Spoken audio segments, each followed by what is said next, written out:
Good job with the beachhead, Commander. It's time to bring you up to speed on nods so you know what you're dealing with. This is Kane.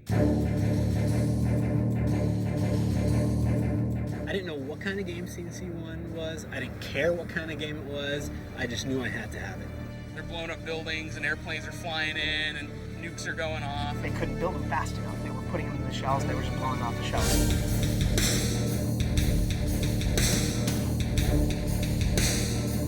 Red Alert was actually an expansion pack. It was so good that they made it a standalone product. It sold blockbuster numbers. Iberian Sun was what the fans were screaming for. You know, to this day, it's my favorite CNC game of all time. What it was like to be the commando in the Command & Conquer universe. Those kinds of toys in a big RTS setting, that was really the first time that had been done well.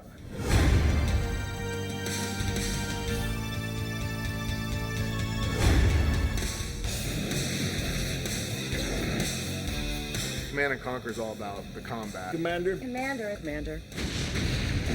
Winning feels great. To this day, one of the best strategy games ever made. Hopelessly addicted to the game. The movies tied it all together. We've cornered Kane, and he holds the key to this Tiberium riddle. Rushka's borders will stretch from coast to coast. We're supposed to be allies, you maniac. The Americans will be ours. God help us all. Command & Conquer is one of the greatest RTS franchises of all time. Blow the hell out of everybody, and I really, really like doing that.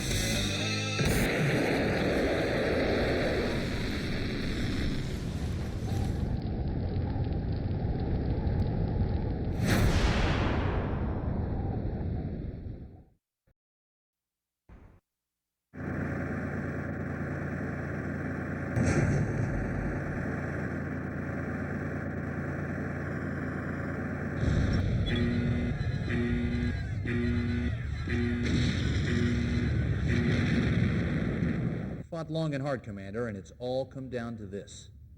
We're with you. Good luck. I think that Command & Conquer was groundbreaking because of the medium on which it was delivered. Command & Conquer on CD-ROM. And the type of play that was being given to the consumer. The first time I saw Command & Conquer was at E3. I had walked into the Westwood booth, and the first thing I saw was this in-game pre-rendered cutscene of this AWACS plane crashing into kind of a minaret, a tower, and exploding into a ball of flame. It was only 4 or 5 seconds, but just that one clip had me. I didn't know what kind of game CNC1 was. I didn't care what kind of game it was. I just knew I had to have it.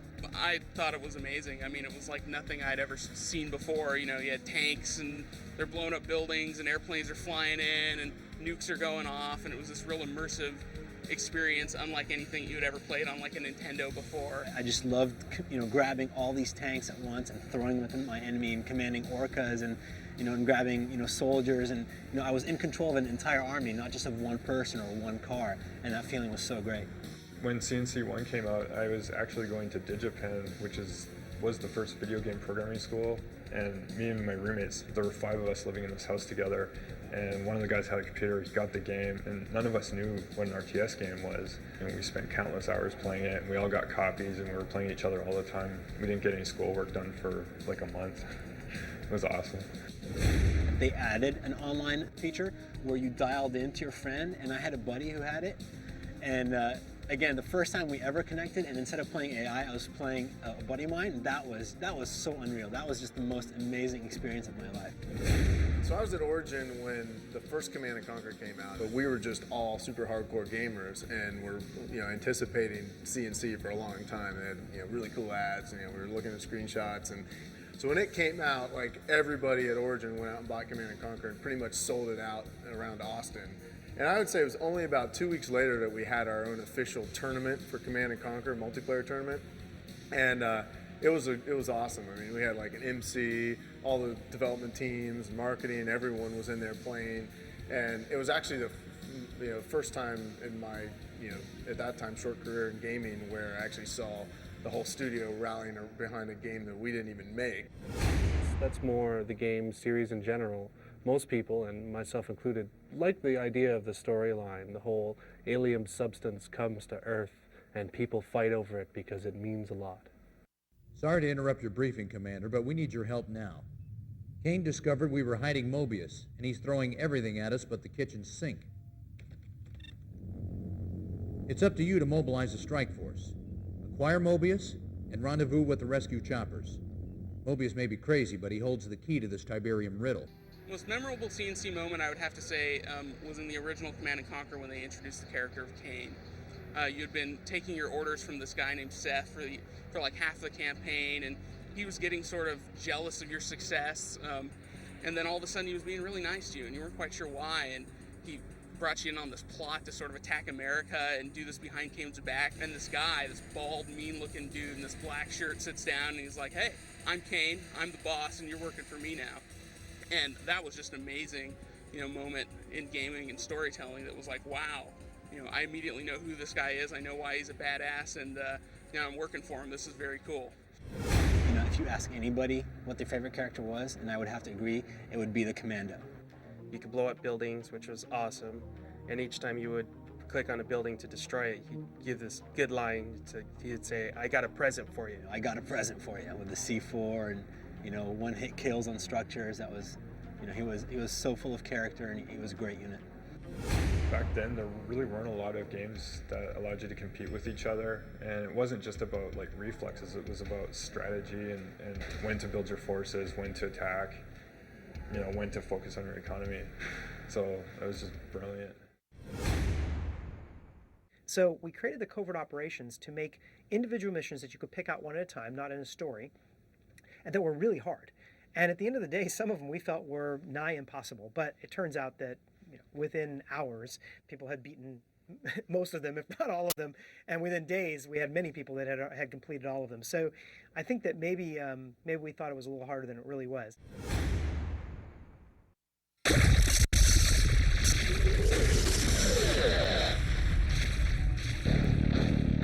Well, at first, the reason we really were inspired to create Red Alert was fans wanted more.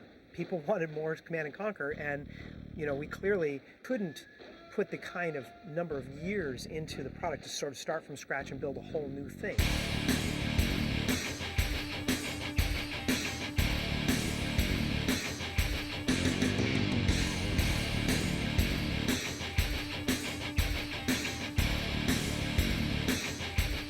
So what we figured was, hey, we could take the basic mechanics of the game, create all new sides, all new units, all new balancing, and change the graphics to some extent, but we really needed a new theme. Noble comrades advance. We will occupy all of Europe within 60 days. Perhaps, but 11 months over schedule. It is vital to our propaganda efforts that we take Berlin before Comrade Stalin's birthday. So Red Alert was the outcome of that. Here was this idea where we could really put some weird science and fantastic units and fantastic stuff into the game and these great superpowers and have a storyline or a fiction that really supported all of it. Commander, you did a fine job rescuing Einstein for us. Red Alert was very unique because it was revisionist history. What if World War II never happened and they had Einstein going back in time and the Soviet superpower being equal to the US, if not bigger? Russia's borders were stretched from coast to coast. Really, the appeal was the movies that tied it all together. Commander, this is Tanya Adams, a professional volunteer. And it was so funny. It was taking something, a subject matter that could quickly get a little too serious and actually put a really comical twist on it. So you see Tanya being captured and then she gets away and then boom, she's there on the map as this little, couple pixels tall unit. It's like, yes, now I have to blow up this base and kill everybody in it.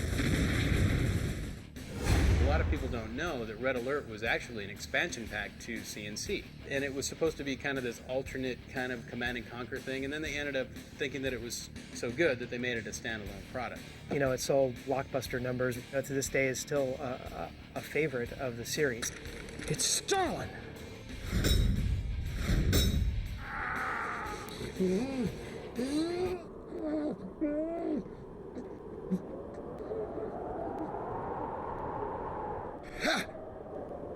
Well, after we had finished Red Alert, once again, we were in this position where it looked like it's going to be a long time before we do our next product. And in fact, we decided to start over and to build a new engine from more or less scratch to build the next Tiberium game, which became Tiberium Sun.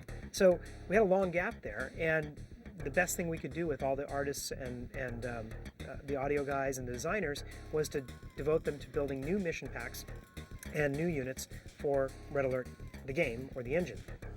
And that's where Counter-Strike came in, and Aftermath. We actually did one right after the other because we did the first one, thought, okay, that'll make everybody happy, and they just screamed for more. So we did another one, and turns out that I think that even that wasn't quite enough. We could have easily done a third. So I think it just speaks to the robustness of the storyline that people were that hungry for more and more content. Brotherhood! We are whole again! The sickness has been cut out! Well, Tiberian Sun was what the fans were screaming for. Right from the get-go, when we shipped the original Command & Conquer, everybody wanted to know what happened to GDI and Nod, what happened to Kane. In the name of Cain! In the name of Cain! Cain lives! The storyline is really about the evolution of the GDI and Nod conflict. All GDI forces have been destroyed. Repeat, send reinforcements right away. God damn it. We've come to find out that the Tiberium substance that everybody had looked to as this great savior for helping to get natural resources has some really nasty side effects, and in fact is terraforming the planet. And the question is, for what? What the hell is this? What does Cain have? What is Tacitus? Tiberium isn't an accident. It's something that was sent by an intelligent race, and it's the precursor to an invasion. What happened to the technology that you and Cain stole off that UFO? So all of Tiberium Sun is all about Nod, the Brotherhood of Nod, this terrorist organization which has now evolved to a technological group that really embraces the strange mutations that Tiberium is causing and is trying to create super soldiers. My judgment is sound, Cain, and I'm not afraid of ghosts or you. Perhaps you should be. I've seen the future. Our Tiberian future. Versus GDI, which has really sort of retrenched into a position of just trying to hold at bay this Tiberium infestation that's taking over the planet. And now it's not just a battle for the Western world, it's a battle for humanity. Well, in the 4 years between Command & Conquer and Tiberian Sun, the game Command & Conquer had been imitated so many times in so many different ways. It really put a really high bar for Tiberian Sun. And in fact, computers had come a long way. They were much more powerful. So we were really able to explore the three-dimensional aspects of the world, the characters, the units themselves. Take tanks that were now hovercraft and the Orca flyers that became Orca bombers and all sorts of cool things like that. Just all this imaginative stuff that came out of the science fiction of the mixture of the alien technology along with these sort of evolution of war machines. So all this stuff put together made for lots of different ways to play and well over double the number of types of units you had. That's what really made it special, because there's so many different things you could do. And so, I felt really good about the way the product came out. So when we first shipped Tiberian Sun, I remember being absolutely astounded. We had shipped well over 1 million copies into the trade, literally within the first few days around the world, and there were reorders before we even finished shipping some of the different places. So we literally, within a week, went through over 1 million copies, which was just phenomenal. The feedback on the bulletin boards, the feedback in the press, the feedback from all the fans was just amazingly supportive. And, overall, it was a hit. I'm not losing that base, Mac. I'll give you a squad of our best jump troopers to clear the way for your arrival. Good luck, Commander. The game's afoot. Let's kick some ass.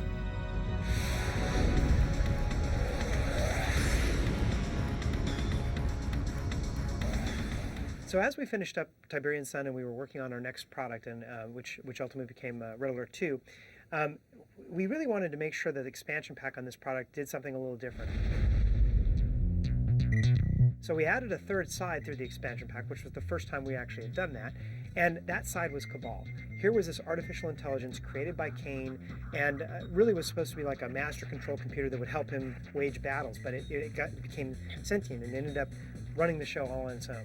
So here was this strange allegiance between Nod and GDI, who were bitter enemies, but recognizing that this thing was actually more dangerous and potentially more damaging than either one of them could be. So they had a sort of very strange and brief alliance to try to put down Cabal. And it made for a great storyline in Firestorm, and some of the missions were the most exciting and the most challenging missions of any of the mission packs ever made for a Command & Conquer game. Mr. President, I'm afraid we have a heck of a situation down here. According to NORAD, we've got Soviet aircraft coming at us from all directions and ground troops pushing up through Mexico. You're throwing everything you've got at us. Listen very carefully. I am not your pet, Mr. President. You know, we'll retaliate. Oh, don't be so sure, Mr. President.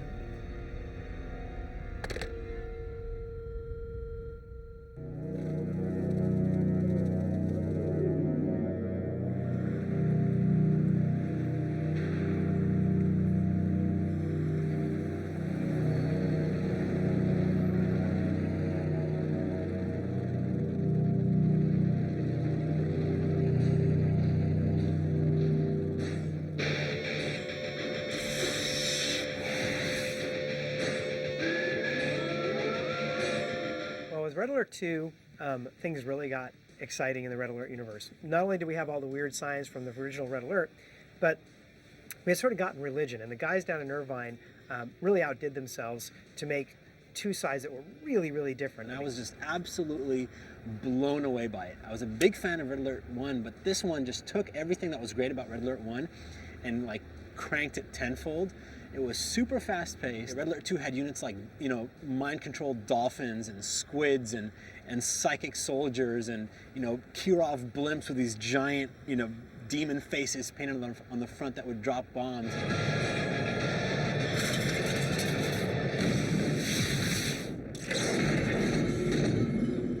It was just over the top, total B-movie, hammy acting, but it was hilarious. It was great. We really wanted it to be a light, fun type of game rather than a really serious sci-fi bent. Congratulations, Comrade General.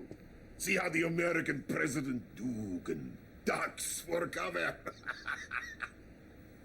This is the actual story themselves, the video, we had really become much better at storytelling. So although it was very campy and very intentionally so, the production quality on the video pieces and all the actors and sets was way above and beyond anything we had done to date. The characters that they got were unbelievably funny, and they were overacted in such hilarious ways. The costumes were phenomenal, the sets and props, etc. They're just such a signature CNC moments.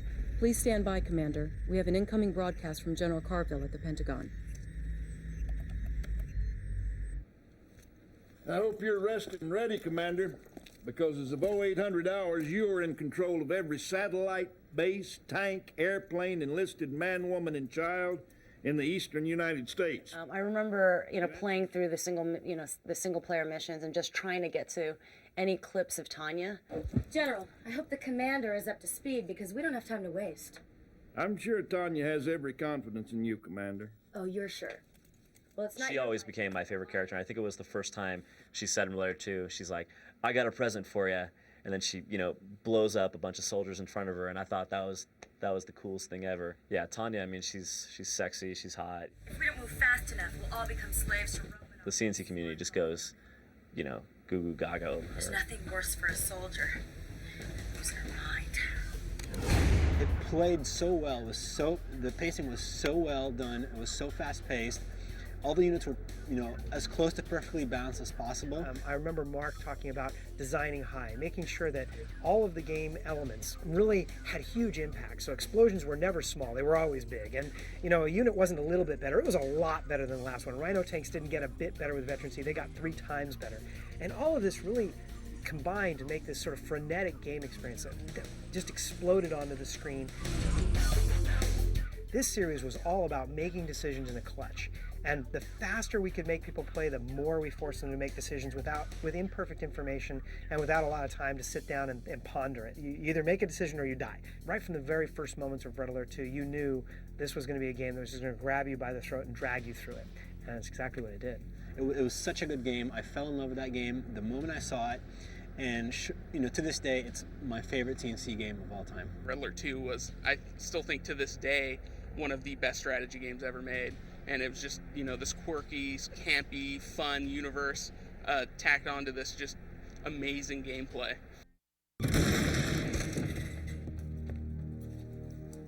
Where's Romanoff?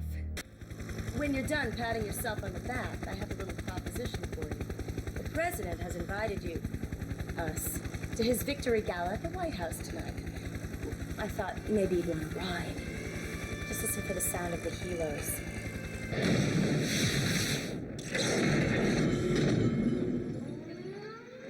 Is it done, Yuri? No, Comrade Premier. It has only begun. We are now at DEFCON 2. What the devil is going on, Lieutenant? He's surfaced, Mr. President. I'm sure you all recognize this man.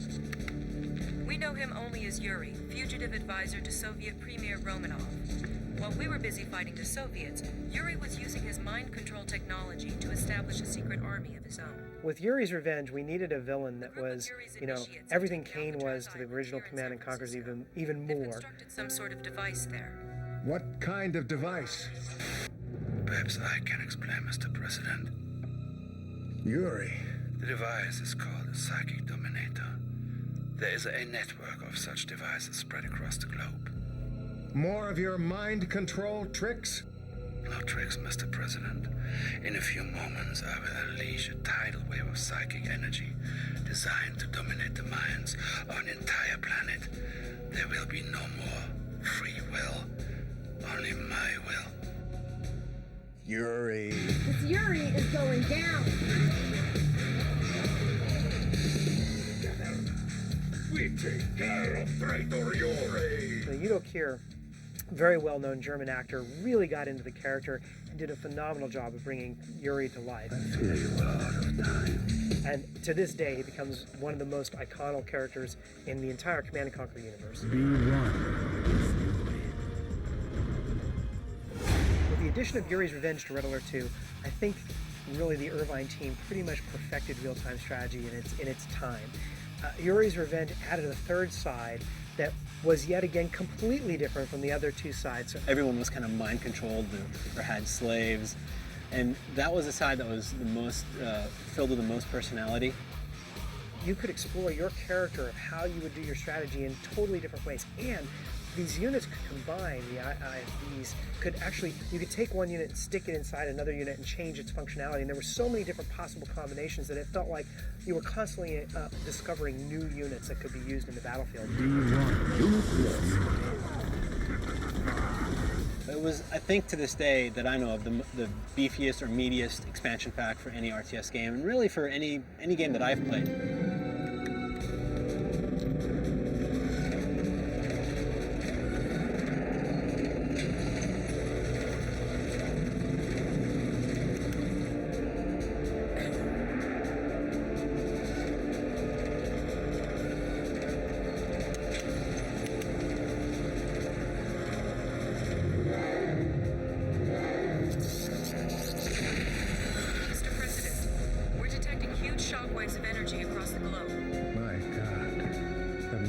Really going to do it. May God help us all.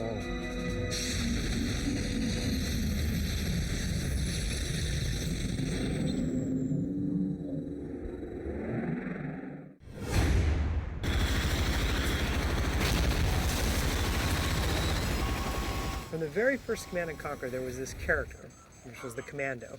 And he really was just like 6 pixels high, but he had these great voice bits, these little clips.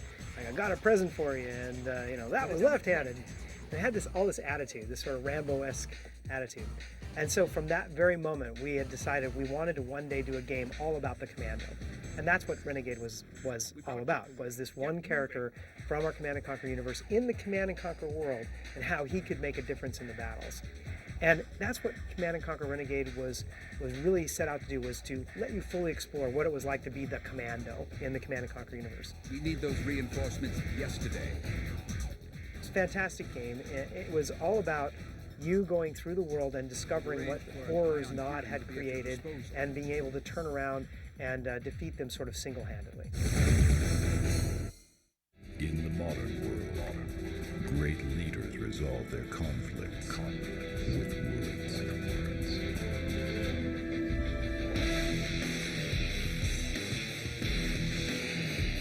Gun launcher. Carbon bomb.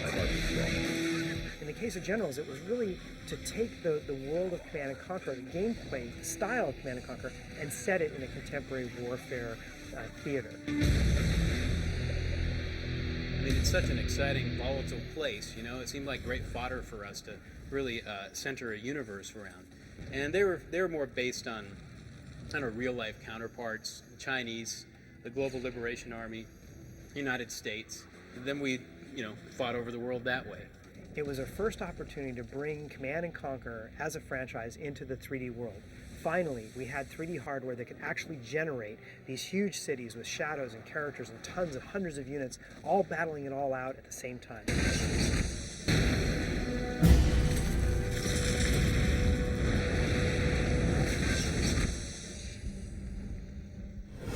My job, you get these assistants, and then we had this kind of brand new one, this green guy who wanted to help everybody, right? During the development process of Command & Conquer Generals, specifically during the last couple months, everyone would drop what they were doing at the end of the day, and we would play the game in multiplayer mode against each other. We always have tournaments between each other to see who's the best, 1 versus 1 and 2 versus 2 player. I, the lowly QA tester at the time, was playing against one of the game's senior producers. We have this intense competitive nature amongst the team. It was a real competitive game. But at a certain point, I sort of turned the corner and started to take him out. And we were in the tournament, and I thought it would be great to just page him while I was playing against him. Next thing I know, I hear him on the intercom system of the building saying, "Amir Rahimi, please report to my office." Of course, I'm playing him at the time. So I drop the game, run upstairs, see what he wants, and without taking his eyes off of the screen, he barks some mundane task that he wants me to do the next day. And by the time I get back to my computer, half my base is gone. Generals was kind of cool because it was the first time you really got to play with sort of modern military hardware. Had a twist, of course, but to play with those kinds of toys in a big RTS setting, that was really the first time that had been done well. It was so compelling to us that we decided to really try to tell the entire story from the point of view of the game engine. And that was what was when Sage was created, the actual game engine that we still continue to evolve to this day. Well, with 0 Hour, Generals really came into its own. Not only was this expansion pack chock full of new units, new missions, all sorts of new tactics, all sorts of new things, and some really great graphical advances. In addition to all of that, you had these characters, these generals that you could play a role as. When we started making Command & Conquer General 0 Hour, it was just going to be a pretty standard expansion pack. We were going to add a few units to it and put some new campaign missions in there, and then just do a few general feature improvements. As we started into that, the designers started playing around with some of the unit files and found that you could take pretty much any one of our units and do some pretty simple mods to them, taking features from other units and make a completely new unit. So you could take a tank and suddenly have it shoot a laser or shoot a projectile that would explode in a big field of toxins. And so the actual characterization of your forces was a reflection of the general's style. And so when you were playing against a particular type of general, you really knew what kind of tactics and strategies they might use. So there would be a stealth general, and there would be a toxin general, and a laser general. And we took all those generals and kind of strung together a campaign called General's Challenge, where you would face each of them. That campaign allowed us to kind of go back to that Red Alert 2 days of a little bit craziness, a little bit of campiness. Our audio guys really did a fantastic job of going in and creating these great personalities such that the Toxin General, while you were fighting him, was kind of taunting you with this creepy voice. You will come for the toxin, but you'll stay because you're dead. and the stealth general had this really, kind of sneaky, quiet, evil voice to him. You didn't need those troops anyways. So that added a lot of personality to the game, and I think that was a really great feature that made that an awesome expansion pack. Without that, it would have been a full expansion pack. With that, I mean, it was almost a completely new product. Overall, I'm a big fan of all the CNC games, but I've probably had the most fun playing Zero Hour. It was never meant to be, General. Goodbye. There's been 3 different worlds so far to live under the Command & Conquer name, and maybe there'll be more. CNC3, it's always, there's a forum post new thread every couple weeks. It's like, hey, is this actually happening, or what do we know about it? The CNC fans they can't ask enough, when is the next CNC game coming out? And, a lot of them are wondering, is it going to be in the Red Alert universe, or is it going to be in the Tiberian universe? While EA makes these other games, they're watching to see, is EA doing a good job with these other games? Because if they are, then that means CNC3 will be awesome, because I know they're going to make it. Well, we are calling it the first decade, not the decade, so I guess that implies that there's always opportunity for more. And I can assure people that we have not abandoned Command & Conquer by any stretch of the imagination. There's lots and lots of stories to be told, and we're looking forward to telling them.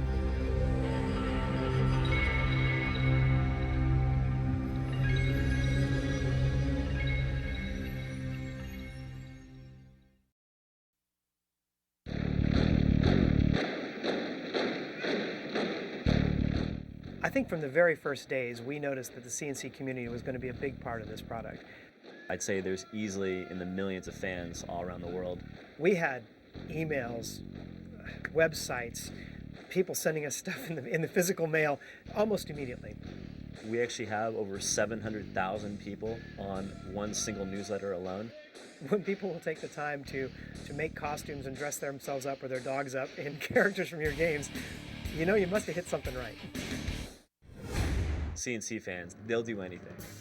But one of the most craziest things that I saw recently was a guy who he was so inspired by the story behind the Nod from the original CNC that he actually created an original computer to look like a Nod temple, and he created it all from scratch.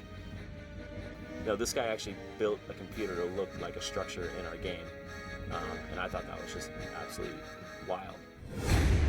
I'd say that we had a commitment just right from day one to really do as much as we could to foster the community. The Command & Conquer fans in general, they're not just kind of your everyday casual gamers.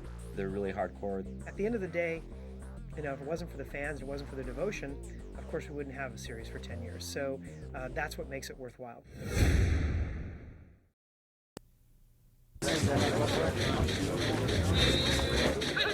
Greetings! We have gathered to celebrate 6 noble filmmakers whose devotion to our beloved Command & Conquer would make Mother Russia proud.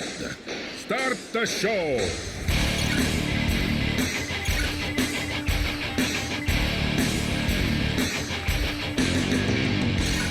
At number 6, a soldier with distinguished motivational tactics, Slaughter. Time to rock and roll. As a rule, I have no use for music on the battlefield. However, Slaughter is a true marksman. Well done! And his trigger finger displays a rhythmic tempo that would inspire even the most lead-footed sentry to be on his toes. And move his feet very quickly, if only to avoid being roasted in fireball. At number 5, we have truly impressive use of resources. Chooch! Knowing how to use your credits is critical to success, especially when acquiring combat equipment, like t-shirts, action figures, and a tote bag for mortar shells. But I warn you, comrade, fire is not a toy. Ah, now we recognize valor above and beyond the call of duty. At number 4, Exotic Gok. I have seen many good men display their loyalty on the battlefield. Heroes willing to fall on their swords. But it is a rare soldier indeed who can endure the throes of death with such grace. Rest in peace, comrade. We know a little about mind control, do we not? Well, at number 3, we have Furax and his brilliant use of propaganda. It is a little-known fact that our faithful Yuri invented scrapbooking as a boy. It was but a prelude to effortlessly reaching into your mind to control your being. Now, watch closely, and you will feel this clever filmmaker slipping a message into your gray matter. Say it with me now. Kicking butt is good fun. Ah, yes. At number 2, we have Pusabag and Jonvi, distinguished by a story that made me laugh and made me cry. Theirs is an epic tale filled with tragedy, a warrior's righteous fury, and even joy. Yes, dancing on smoldering remains of enemy base. Finally, we reach the summit. Our numero uno filmmaker, recognized for best use of equipment, Jonvi Eckhart. I care nothing for Hollywood and its trickery, unless it is used to smash our enemies. This fan used every trick in the book. We were, how do you say, blown away. Now, usually I would make someone pay for this kind of insults, but that was one wicked, sweet explosion. Nothing warms the heart quite like nuclear fallout. Well, there you have it. 6 films by 6 true fanatics. I applaud your loyalty.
I make fun for a living. Well, my name is Louis Castle. I'm the Vice President of Creative Development for Electronic Arts Los Angeles, and I'm the co-founder of Westwood Studios, which created Command & Conquer. I didn't think that I'd ever be into video games as a business, but got into architecture, saw some CAD/CAM stuff, decided I had to learn computers, and once I learned more about them, I figured out that that was a pretty good place for me to mix art and technology. And having a little bit of both in my background, that seemed like the right place to go. Gaming was the place to be if you wanted to be pushing graphics. And this is a time, this goes way back before there were even graphics tools to do any graphics. You were typing in code just to get a couple of pixels on the screen. Well, Westwood started because a very good friend of mine, Brett Sperry, he needed a printout. And I worked at a computer store, I had a printer. So he came over one afternoon, we sat in my office, my actually converted garage, which also doubles as my bedroom, and we sat down and talked about all sorts of different opportunities we might have in the future. We literally started with no money, right out of my garage. We even had an employee working out of this back converted garage before we actually got our first offices. So it started from very humble beginnings. The reason we called the company Westwood Studios was we used to go down to Southern California and hang out by Westwood, where UCLA is, and we really liked the culture down there. When we started Westwood, I was 20 and Brett was 21, so very young.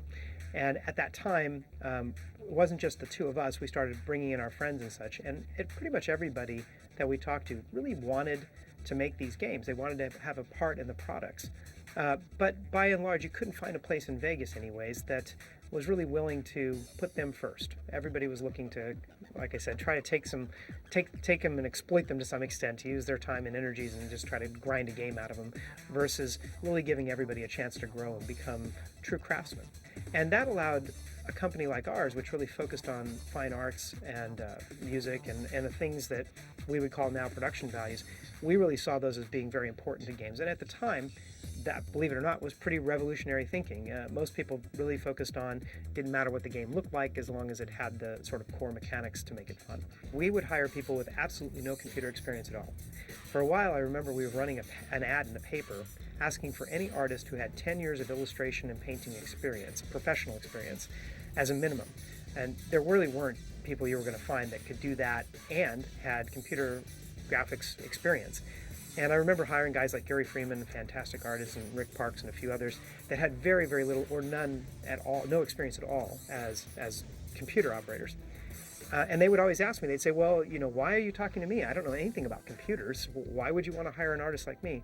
And my answer is always the same. It's, you've spent a lifetime or many, many years, decades even, learning to paint, learning to draw, learning to see the world. And I can't teach you that. But I can teach you how to use a computer. That's pretty easy, comparatively. I think that's why we were successful, because we really were committed and continue to be committed years and years later to the careers of the people that had put all the time into the products. The first game we worked on was a game called Temple of Apshai Trilogy. At that point, we were trying to make this game for the Macintosh, and that was a new system at the time. And I didn't even really know how to program a Macintosh at the time. So they thumped this big 1,700-page volume of Inside Mac and went through it cover to cover many times and learned how to program the machine at the same time that we were doing the project. It was quite successful. We got the game done very quickly. We got it done under budget. And so the guys at Epix said, hey, that seems like a pretty good deal. Why don't we do a couple more? I think the RTS game came about as a product of Westwood's desire as a team to build real-time games.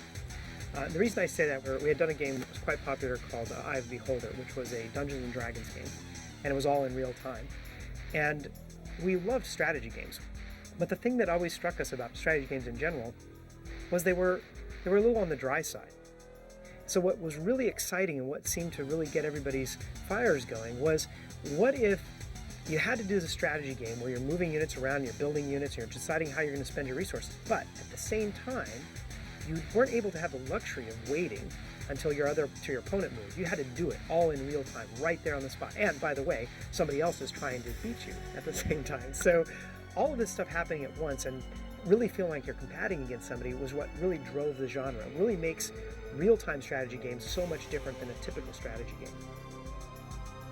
Well, the very first real-time strategy game that we made, and frankly, probably the very first game anybody would recognize as a real-time strategy game, was called Dune 2.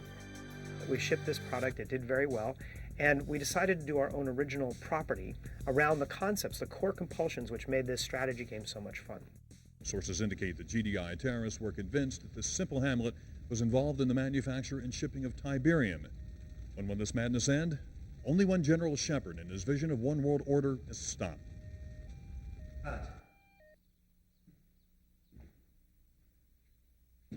Excellent. Now, do it again in French and German. I want 300 copies made and sent to every TV station in Europe. We have the satellite for another 10 minutes. Is that camera still running? If we want to live in a different world. With Command and Conquer, what we did was we took this idea of this real-time strategy, the pressure of having to make these strategic decisions, and we wanted to put it into a context which was really accessible to that day. But the story of CNC really came about the conflict between good and evil, and to cast that evil character at the time, we really wanted to reach into what was at the heart of most people's fears. And at the time, we weren't afraid of the Soviets or anything else. We were very much afraid of, the world was afraid of terrorism. And Brett and Edie and Joe came up with this great story idea of, why don't we take this really charismatic, megalomaniacal guy who would gather together a bunch of terrorists and create an organization and take on the world. And of course, that's what CNC is all about, this terrorist organization called the Brotherhood of Nod. And of course, if something existed like that, the world would have to react. And so all the Western nations got together and created this GDI, Global Defense Initiative, to combat Cain and the Brotherhood of Nod. This was back in 1995, many years before we have ourselves in our current geopolitical situation. So it was a bit of fortune telling, as it were, and I think that's what made it resonate with people, and that's what really made Command and Conquer mean something to people, because it felt like it could happen any day, and of course it did.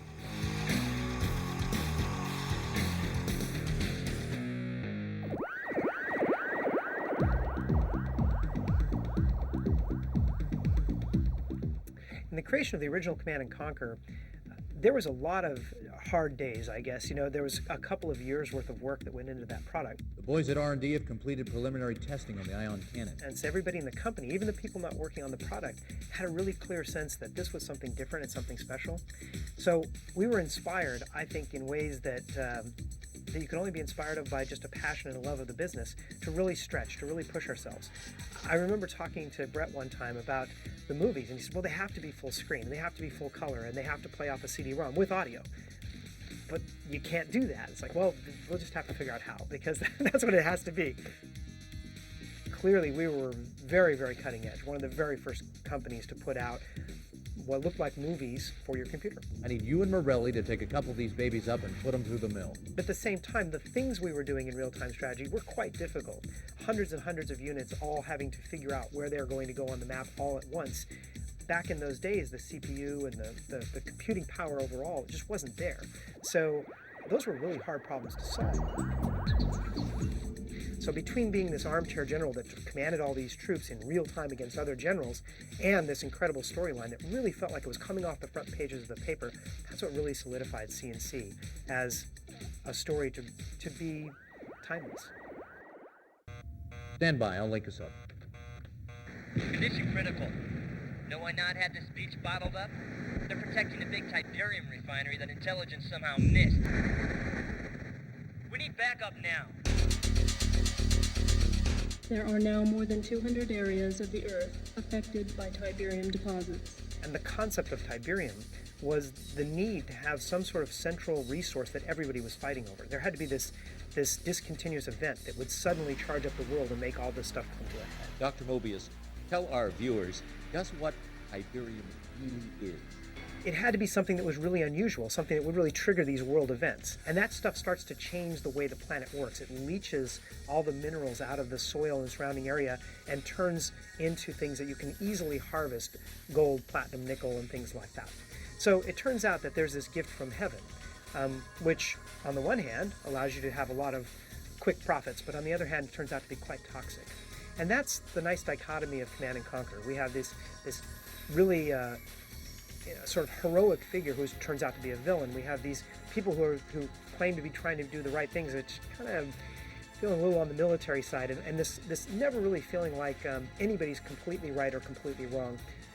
that coupled with this gift from space, as it were, again, really resonated with people as something that's very unusual. And Tiberium really figures heavily into the world as this catalyst for all these conflicts. And that was why Tiberium was created, was simply to have something to fight over. The possibilities of Tiberium are limitless. Your efforts have landed us here, my faithful friend. The temple is complete, and we are about to embark upon our greatest exploit. When Command & Conquer 1 was shipped, we were only about 60 people, and we were working on 3 projects. So we were doing an awful lot of stuff with very few people. We had put about 3 years of work into that project, and probably about 60 man-years, which was just an enormous amount of effort. And at the time, a lot of people didn't think that the game had a lot of possibilities. We had original forecasts in tens of thousands of units, like 60,000 units, versus the 2+ million that we sold. So it was quite a leap of faith to get that product out. Now, once we actually showed it to the public, once we saw the people's eyes light up, once we saw them playing, I think everybody kind of got a hold of the idea that this is something really different, something special, something big.